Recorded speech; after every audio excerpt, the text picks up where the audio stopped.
नमस्कार बच्चों, आज बीए थर्ड ईयर वालों को हम हिंदी साहित्य का सेकंड पेपर पढ़ाएंगे। आपके सब्जेक्ट का हिंदी में हिंदी भाषा का उद्भव एवं विकास इसका हेडिंग है। और जो आपकी पुस्तक है उस पुस्तक का नाम है हिंदी भाषा एवं साहित्य का इतिहास तथा काव्यांग विवेचन, जो सेकंड पेपर है। इस किताब का नाम है। उससे पहला आपका है ये चैप्टर की हिंदी भाषा का उद्भव एवं विकास। हिंदी भाषा का उद्भव कब हुआ, विकास कब हुआ, कैसे हुआ, इसकी चर्चा आज के वीडियो में हम आज करेंगे। ये बीए थर्ड ईयर वालों का है और इसमें देखिए हिंदी भाषा के बारे में बताएंगे कि हिंदी शब्द की उत्पत्ति कैसे हुई। हिंदी शब्द की उत्पत्ति, हिंदी शब्द की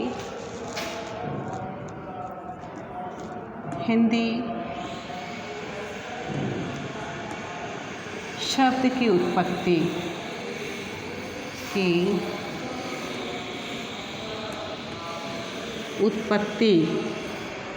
हिंदी शब्द की उत्पत्ति कैसा हो गया। जैसे कि आप वर्षों से माना गया है कि हिंदी शब्द जो है सिंध का निर्माण जो है सिंध या सिंधी शब्द से हुआ है। हिंदी शब्द का निर्माण, हिंदी शब्द का निर्माण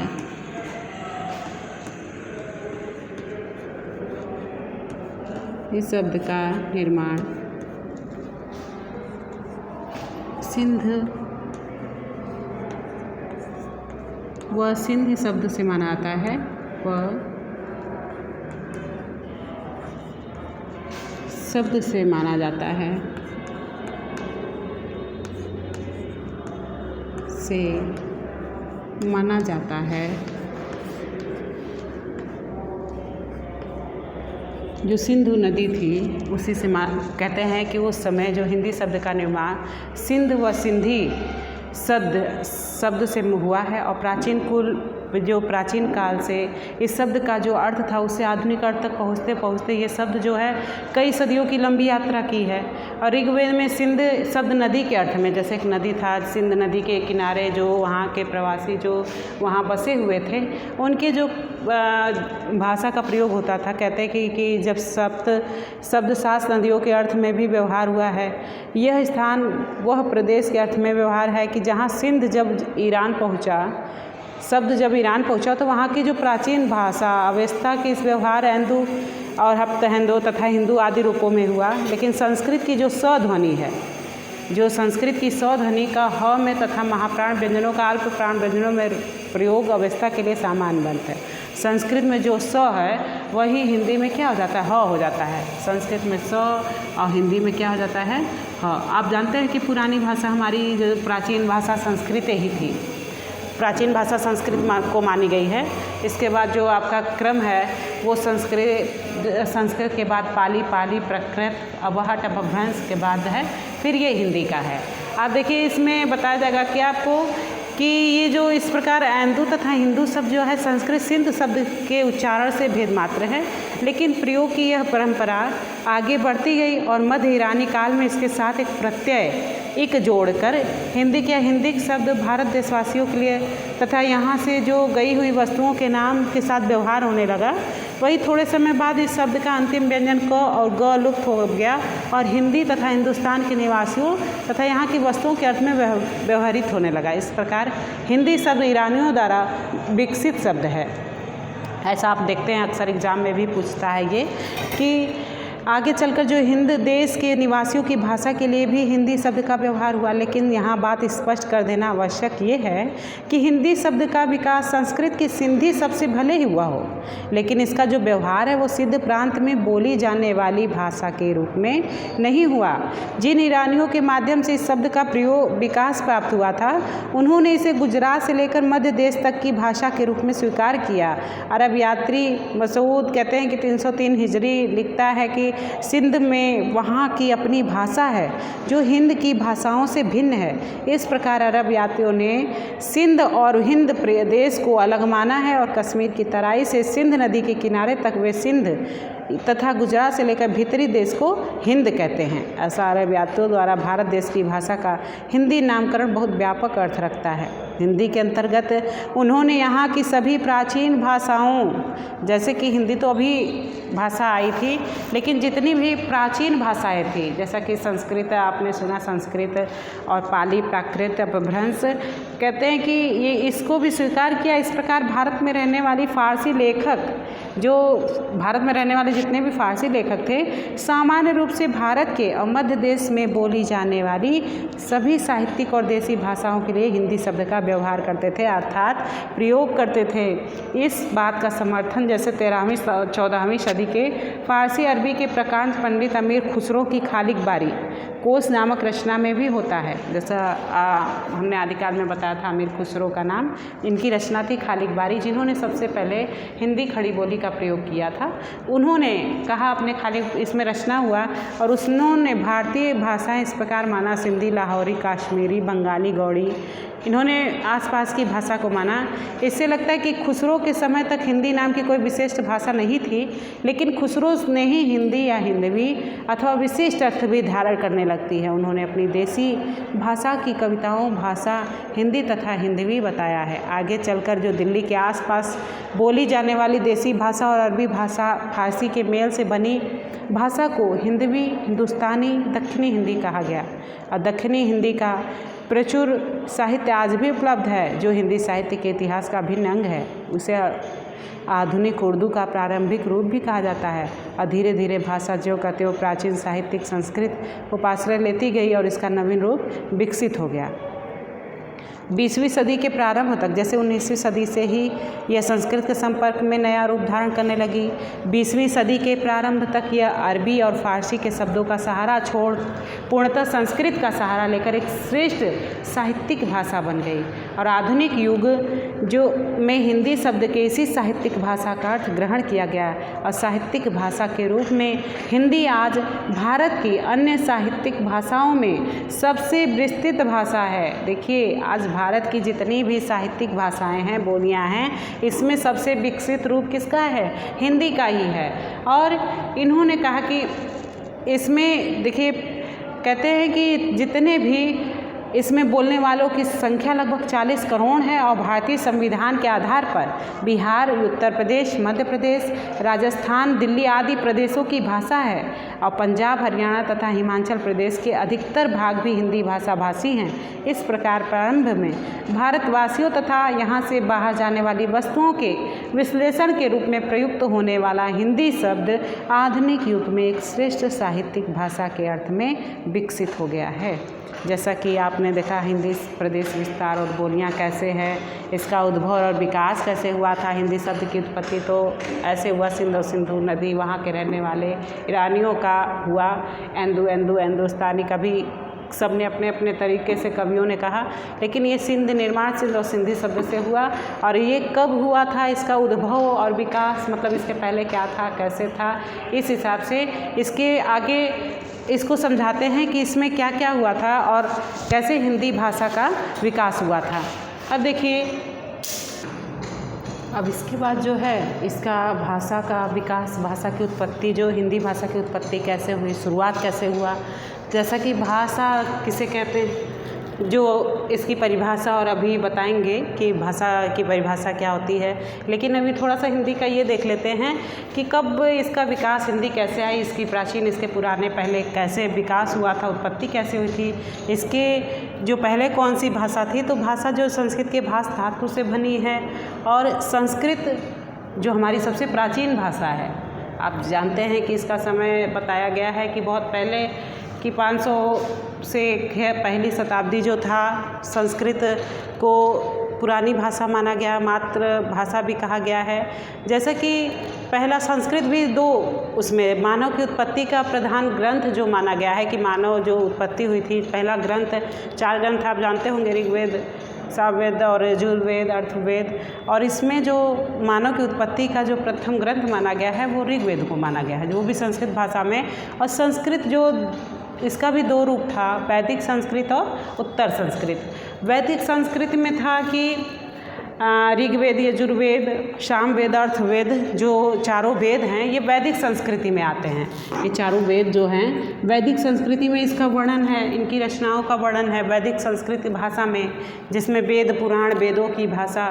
और इसको देखिए वैदिक संस्कृत में ये चारों आपके ग्रंथ लिखे गए, और जिसे एक क्वेश्चन भी आता है, कभी कभी एग्जाम में पूछा गया है कि वैदिक संस्कृत को क्या कहते हैं, तो वैदिक संस्कृति को एक देववाणी नाम से भी जाना जाता है। देववाणी, देवों की वाणी, देववाणी, जो देववाणी के नाम से कि और चारों ग्रंथ लिखे गए। वेदों में जो जिस संस्कृत का वर्णन हुआ है वह वैदिक संस्कृति है, जिसका मतलब 1500 ईस्वी से 700 ईस्वी तक माना गया है।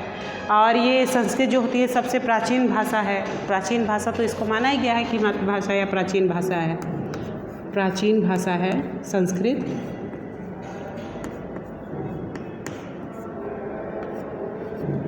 और देखिए उत्तर संस्कृत का, जैसा कि ब्राह्मणों की भाषा इसको कहा गया उत्तर संस्कृति में, कि ये ब्राह्मण संस्कृति या लौकिक संस्कृति। ये ब्राह्मण की भाषा बोलिए आप, ये ब्राह्मण या लौकिक,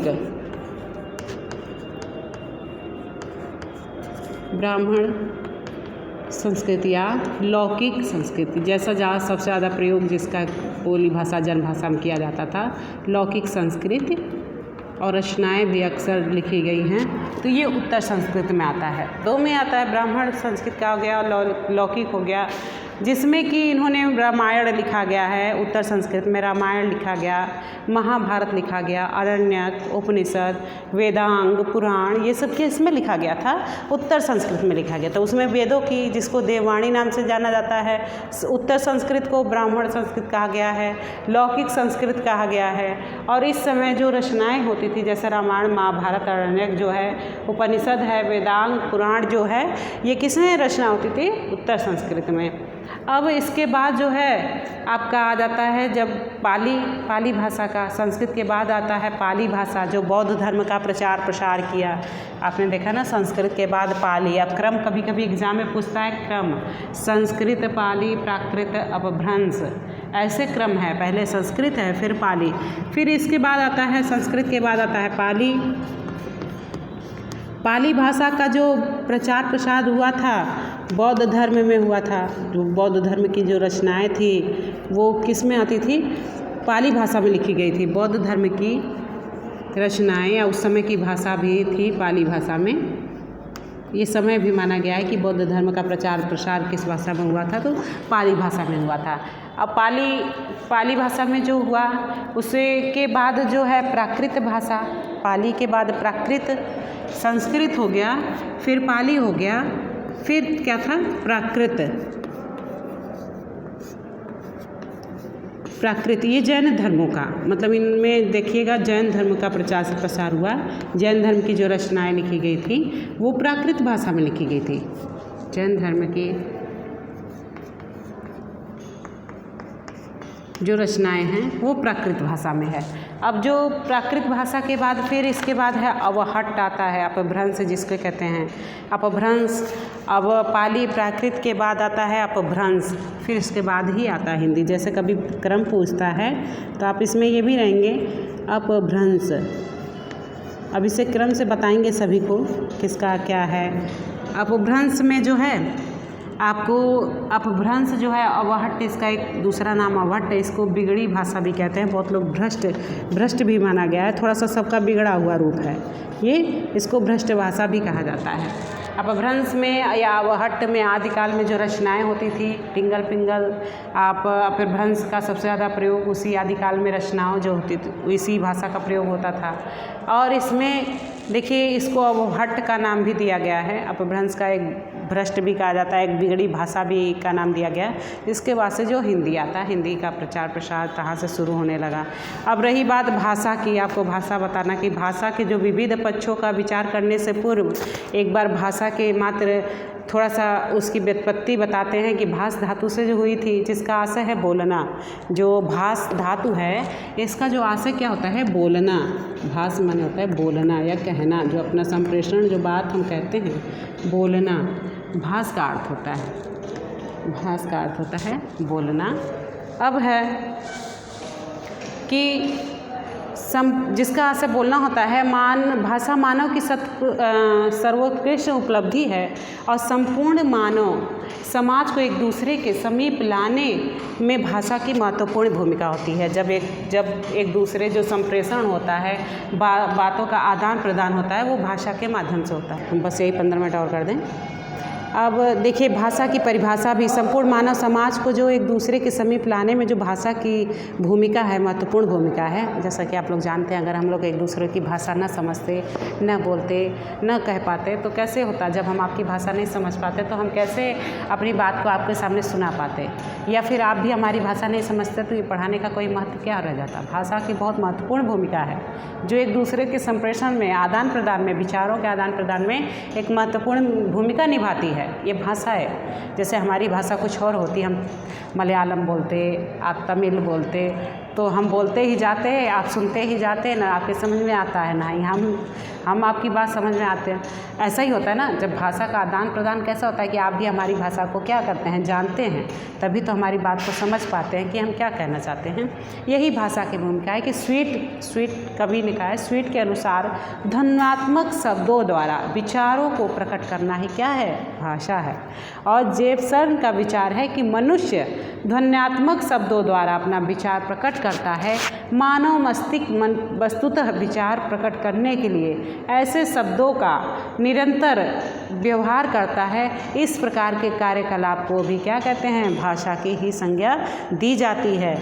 अब कई कवियों ने किया, जैसे स्टर्वेंट का मत है कि भाषा एक यादृच्छिक ध्वन्यात्मक प्रतीक व्यवस्था, ध्वन्यात्मक जो ध्वनि निकलती है, आवाज़ निकलती है, जिसके द्वारा एक समाज वर्ग के सदस्य परस्पर सहयोग तथा अंतःक्रिया करते हैं। और भारतीय भाषा वैज्ञानिक भी इन्हीं परिभाषाओं के इर्द गिर्द अपनी बात करते हैं। जैसा कि बाबूराम सक्सेना मानते हैं कि जिन ध्वनि प्रतीकों द्वारा मनुष्य परस्पर विचार विनिमय करता है और उनको समष्टि रूप में भाषा कहते हैं। भोलानाथ तिवारी अक्सर इनकी परिभाषा दी जाती है।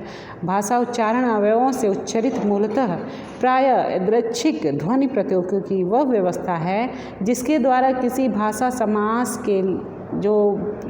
समाज के लोग आपस में विचारों का आदान प्रदान करते हैं। भाषा में केवल अभिव्यक्ति ही नहीं होती बल्कि चिंतन भी होता है। ऐसी स्थिति में मुखरित ध्वनि प्रतीक शांत होकर कार्य करते हैं। अतः मानव की परिभाषा इस प्रकार की जा सकती है, भाषा ऐसी संरचनात्मक अमूर्त व्यवस्था है जो मानव मस्तिष्क में उसके समाज द्वारा आरोपित की जाती है और इसी व्यवस्था में वह चिंतन मनन करता है और ध्वनि प्रतीकों में उन्हें मूर्त करके अन्य साथियों से आदान प्रदान करता है। इसी को तो भाषा कहते हैं। जैसे सीखने की प्रक्रिया में ध्वनि प्रतीक मूर्त होते हैं, लेकिन चेतना तो समाहित होता है ना, उसमें अति सूक्ष्मता अमूर्तता आ जाती है। सबसे महत्वपूर्ण रूप से जो जीव सक्रिय होती है वह है भाषा की संरचना का तौर तरीका। अतः भाषा एक मानसिक क्रिया भी है।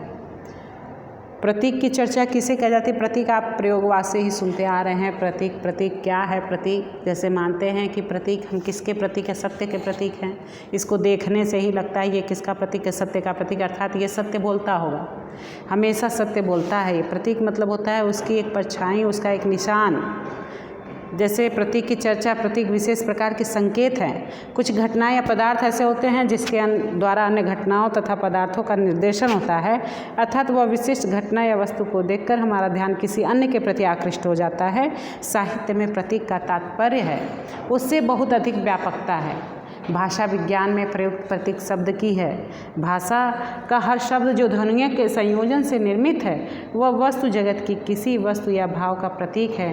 हाथी, घोड़ा आदि शब्द प्रतीक संसार में पाए जाने वाले विशेष तरह के जानवर के प्रतीक हैं। हाथी कहने के प्रारंभ में सीखे गए आशय के संस्कार से हमारे मस्तिष्क में एक जानवर का चित्र उभर जाता है। प्रतीक है ना। जैसे कि हमने हाथी का नाम लिया तो आप समझ गए कोई मानव तो होगा नहीं, ये होगा तो जानवर ही। तो हाथी शब्द और हाथी जानवर के बीच कोई प्राकृतिक रिश्ता नहीं है, यह रिश्ता मानव निर्मित है। समाज चाहे जो तो कुछ दिनों में हाथी प्रतीक का आशय घोड़ा कर दे, बहुत पहले मृग का आशय सभी जंगली जानवरों से था।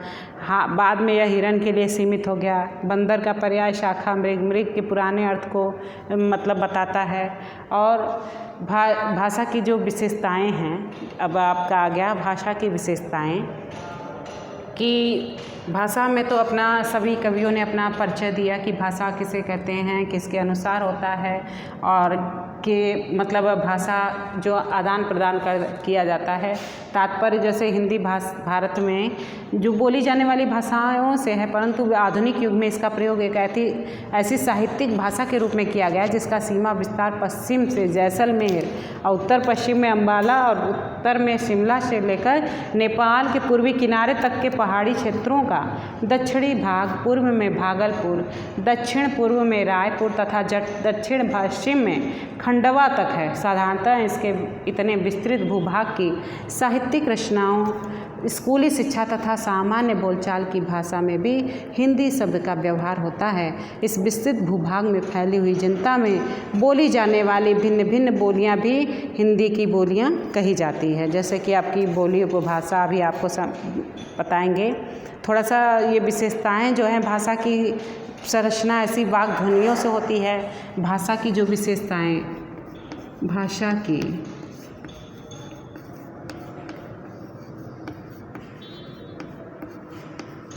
विशेषताएं,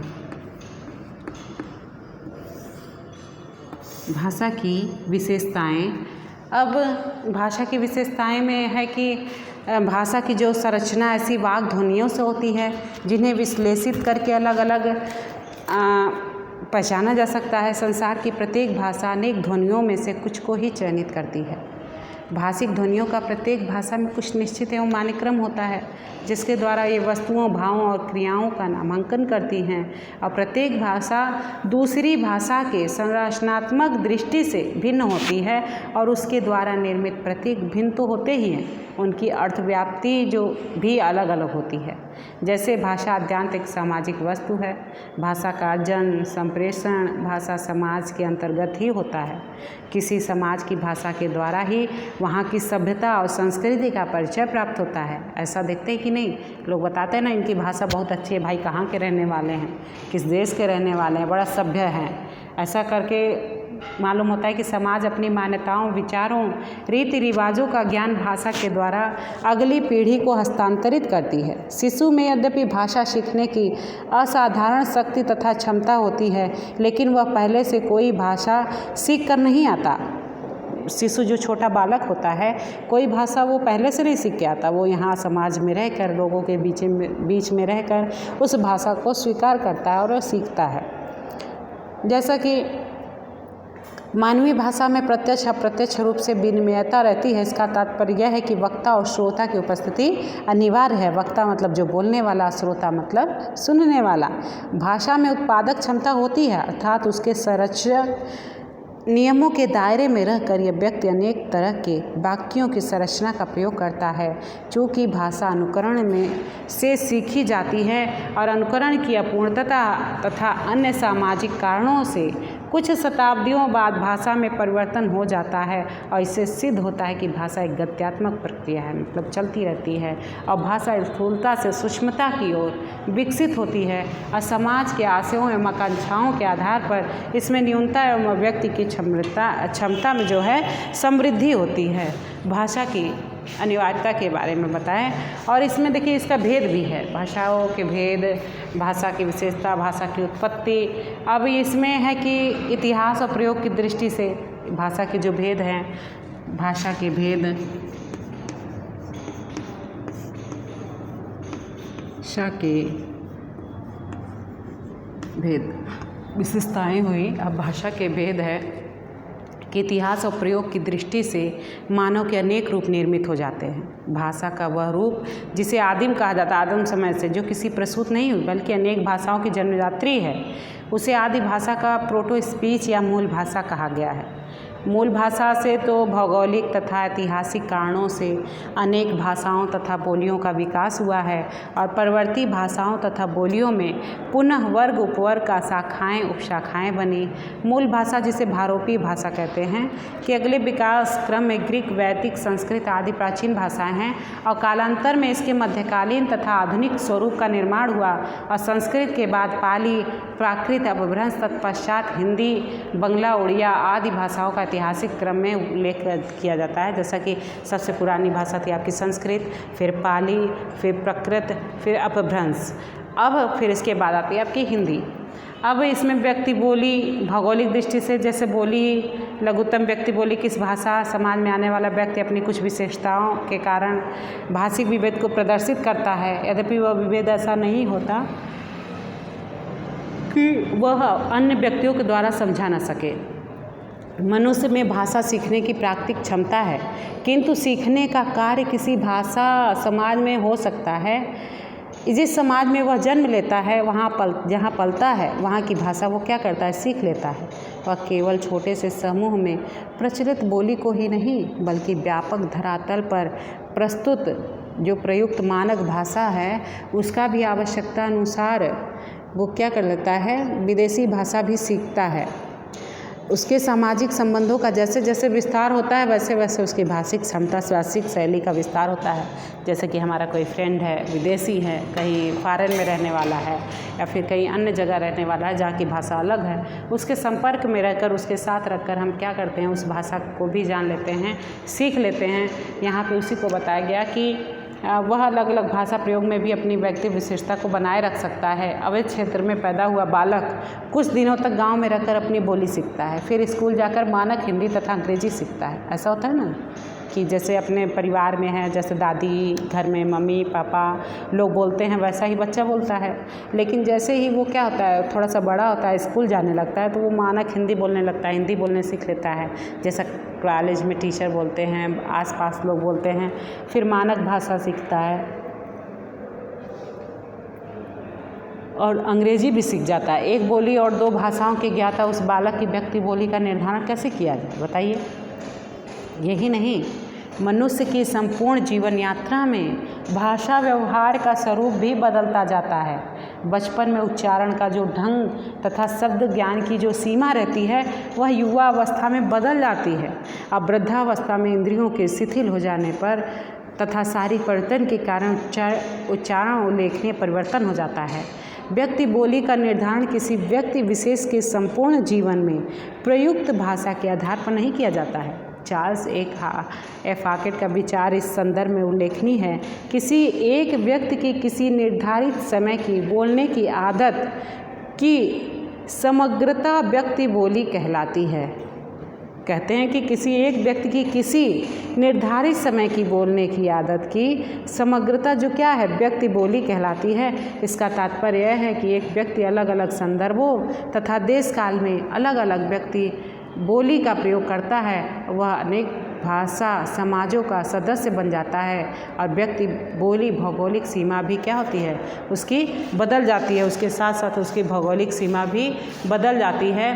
और यहीं पे भाषा का विकास और कहते हैं कि बोलियों का भी विकास आता है। बोली और भाषा कैसे होती है और यहाँ पे विस्तार हो जाता है। जैसे पश्चिमी हिंदी, पूर्वी हिंदी रूप में हिंदी का विभाजन केवल बोलियों की प्रादेशिक स्थिति को स्पष्ट करने के लिए नहीं किया गया। वस्तुतः इसमें प्रादेशिक विशेषताओं के अतिरिक्त मूल रूप से कोई अंतर नहीं है। वैसे आधुनिक भाषा वैज्ञानिक तो इस विभाजन को उपयुक्त नहीं मानते। जैसे हिंदी भाषा, आपने देखा कि इसमें हिंदी भाषा की उत्पत्ति, भाषा का हिंदी की उत्पत्ति कहाँ से हुई, सिंधी से ईरानियों का मतलब सिंधी से हिंदी, और भाषा की उत्पत्ति संस्कृत के भाष धातु से हुई थी। और भाषा का मतलब होता है बोलना, जैसे हम अपना संप्रेषण भाषा के माध्यम से ही देते हैं। संस्कृत जो पुरानी प्राचीन सबसे प्राचीन भाषा बोली जाती है संस्कृत। संस्कृत के भी दो रूप हैं, वैदिक संस्कृत और उत्तर संस्कृत। वैदिक संस्कृत में आपका आता है चारों वेदों का वर्णन, वैदिक मतलब वेदों की भाषा। उस समय ऋग्वेद, सामवेद, अर्थवेद, यजुर्वेद, इन सबों का वर्णन जो था वो वैदिक संस्कृति में था।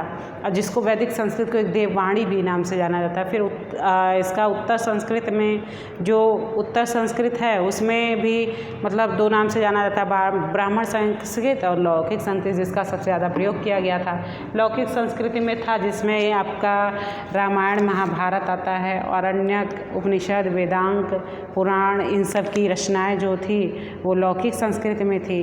देखिए कहीं है कि और संस्कृत को जैसे मानव की उत्पत्ति का प्रथम ग्रंथ ऋग्वेद माना जाता है, सबसे पुराना ग्रंथ माना जाता है। और संस्कृत के बाद फिर भाषा आती है पाली, जिसमें बौद्ध धर्म का प्रचार प्रसार हुआ था। फिर प्राकृत था, फिर इसके बाद अपभ्रंश है। जैसे हिंदी शब्द का प्रयोग संस्कृत शब्द से सिंधु से माना ही जाता है, सिंध व सिंध से माना जाता है, लेकिन सिंध नदी को ही कहते हैं और उसी के नाम से ही माना जाता है। हिंदी की उत्पत्ति अपभ्रंश भाषाओं से भी है और अपभ्रंश भाषाओं की उत्पत्ति प्राकृत से है और प्राकृत अपने रूप में जब पाली से बदलती है, ऐसा माना गया है कि जैसे ही हिंदी की उत्पत्ति होती है, जैसे अपभ्रंश के बाद ही हिंदी का, जैसे एग्ज़ाम में अक्सर पूछा जाता है, क्रम पूछते हैं कि सबसे पहले कौन सा था, पर हिंदी भाषा उत्पत्ति और सबसे ज़्यादा हम लोग संख्या बोलने वाली 40 करोड़ तक लगभग मानी गई, इससे ज़्यादा भी हो सकती है, लेकिन सबसे ज़्यादा हिंदी बोलने वाले आप किसी क्षेत्र में अभी तक गए होंगे फ़िलहाल, तो वहाँ पे हिंदी ही एक ऐसी भाषा है जिससे हम एक दूसरे से अपना आदान प्रदान संप्रेषण कर सकते हैं।